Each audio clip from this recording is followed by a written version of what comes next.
Welcome back to my channel. పిల్లలకి ఏదో ఒక లడ్డు కంపల్సరీ ఇస్తా నేను, ఎక్కువది అవి ఇవి తినారని. ఇగో డ్రై ఫ్రూట్స్ లడ్డు, నువ్వులు, పల్లీలు, బాదం, వాల్నట్, పిస్తా, ఖర్జూర, ఇవి ఈసె గింజలు, ఇవి గుమ్మడి గింజలు, ఇవి పుచ్చకాయ గింజలు, ఇవి సన్ఫ్లవర్, ఇవి 4 కలిపి వేయించుతా నేతిలో. వేయించిన తర్వాత నేను లడ్డు కట్టిన తర్వాత చూస్తా. ఇక నైట్ చేసిన నెయ్యి ఉంది కదా, అందుకే వేస్తున్నా. ఫ్రెష్ ఉంది, మామూలుగా ఉంటుంది నా దగ్గర ఎప్పటికీ. ఇది ఫ్రెష్గా ఉంది కాబట్టి ఇందులోనే వేయించుతున్నా.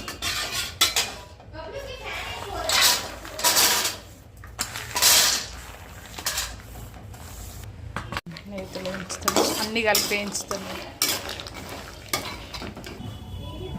వేయించిన కొంచెం గసగసాలు కూడా వేసిన. లడ్డూలు అయిపోయినాయి. పిల్లలు రోజు ఒక్కటి తింటే చాలు, వాళ్ళు స్కూల్కి వెళ్ళినప్పుడు స్నాక్స్ లాగా పెట్టినా సరిపోతుంది. హెల్దీ లడ్డు.